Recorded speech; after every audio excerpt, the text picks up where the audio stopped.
No, Mask World is taking over the podcast. What are we gonna do?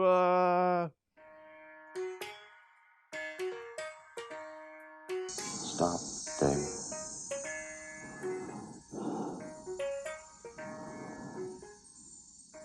I'm afraid. What's up, everybody? The time has finally come. There's a new Bill and Ted movie, and I'm excited to talk about it. And if you watched my video from Monday, you'll know that I like the first two Bill and Ted movies, but they're not my favorite movies of all time. However, this movie is just the movie we need right now in the middle of this pandemic that seems to never end, no end in sight. Sometimes you need something a little bit lighter to watch. So Bill and Ted Face the Music, we've got Keanu back, we've got Bill Winter back, we've got the whole team, and some additional cast of characters. Some new people are joining the mix. We have Bridget Lundy as Billy Logan, and movie Epidemic favorite Samara Weaving as Thea Preston. It is funny to me that Keanu and Winter kind of don't have the voice down anymore. In their old age, they kind of don't have the voice down that well anymore. They can do it kind of, but it's not the same as when they did it in the two previous movies. However, the daughters absolutely nail the Bill and Ted voices. They almost sound exactly like them. Now, this is a movie clearly made for people who are fans of the original two, or at least have seen them. They do quickly zoom through an explanation of what happened in the first two movies, and then they explain that the band kind of has broken up since then, and they haven't quite made the song that saves the universe yet. Eventually, after some very long-winded bits about how Missy, who was the senior in high school that married Bill's dad, is now married Ted's dad and is now marrying Ted's little brother. So that's like a very fun section at the beginning of the film starring Beck Bennett. We love to see Beck Bennett in films, even if he only has one line. Even if he only has one line, we love to see Beck Bennett. After playing a horrible song at the wedding, they decide maybe they can't do music anymore, and they wrap it up, and immediately you see not a phone booth, but some sort of futuristic type pod showing up, and for a second, I had a little hope that George Carlin was going to just walk on out. Rufus, our friend George Carlin, I thought he was just going to walk on out. But no, it is in fact Kristen Schaal of Bob's Burgers fame. She's playing Rufus's daughter, which, sure, we don't have George anymore. Once she takes him to the future, we do see the old phone booth. And the whole time I was like, oh no, are they gonna do the new future shit and not have the old 80s aesthetic of this film? But there it is, and you get some hologram George Carlin. So that's real nice. That's a real nice tribute to our good friend, George Carlin, fan of the show, that George Carlin. The future people once again are like, hey, you've got 24 hours to figure out this song now. It's finally time for you to figure out the song. This is the plot of the first two movies, but they never get to the song. They always just have to save everything in time so that they can get to the song, which was going to be down the road and maybe never even played, but they finally made it to the song. And now this one takes aspects from both the first Bill and Ted of gathering up famous people. This time, the daughters are helping out and they're gathering up famous musicians. You got Jimi Hendrix, Louis Armstrong, Mozart, you got Ling Lung, you got a cave woman drummer, and then you also got Kid Cudi. Just Kid Cudi playing himself, but in an elevated state. He knows about time travel and shit. It's always kind of weird when I see celebrities playing themselves in movies. Doesn't always work. In this case, I think it's pretty funny. In this case. At the same time, the old Bill and Ted, not the daughters, they're traveling around trying to find the songs from their future selves, because they're like, who else would have the song but our future selves? And they find out that their future selves' lives are in shambles.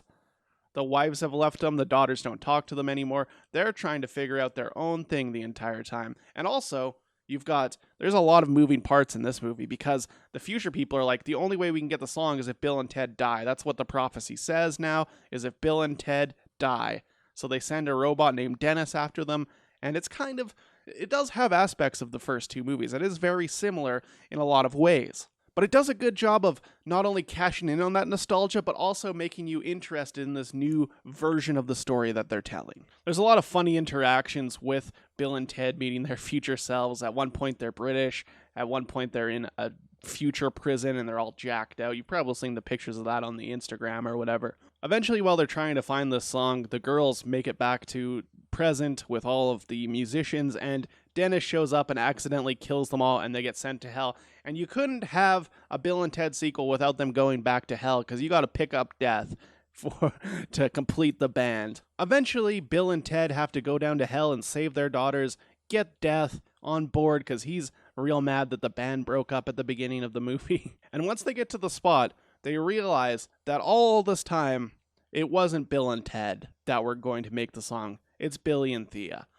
That's right. It's the daughters. The daughters are here to save the day, and they play the world-saving song. And this, honestly, this movie caught me by surprise because I've seen a lot of movies this year, but I kind of haven't seen anything that new this year, to be honest. I've been to a lot of film festivals, but I don't really count that. I'm talking about like big blockbusters, big fun movies. This is a fun movie right here. To the point where it like sideswiped me that once they started playing the End of the Universe song, I just started weeping. And I don't know, like, I'm not even the biggest fan of this franchise.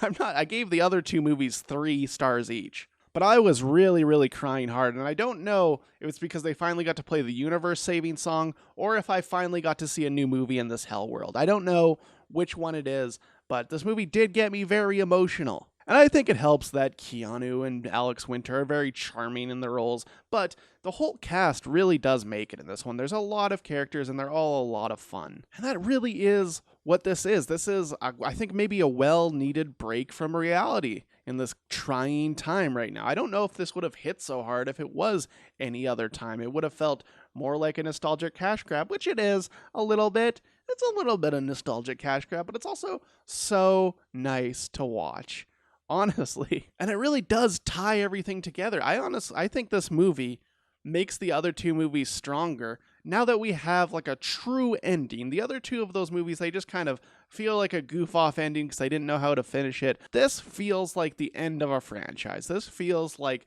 the culmination of all these years of Bill and Ted. It is generally for the fans. I think anyone could probably watch it. I don't know if you'd have as much of an emotional connection, but this is a movie that is fairly funny. It's not the funniest movie of all time, but it's fairly funny, and it's also extremely pleasant. So for that, I'm going to have to give this movie 4 stars. That's right.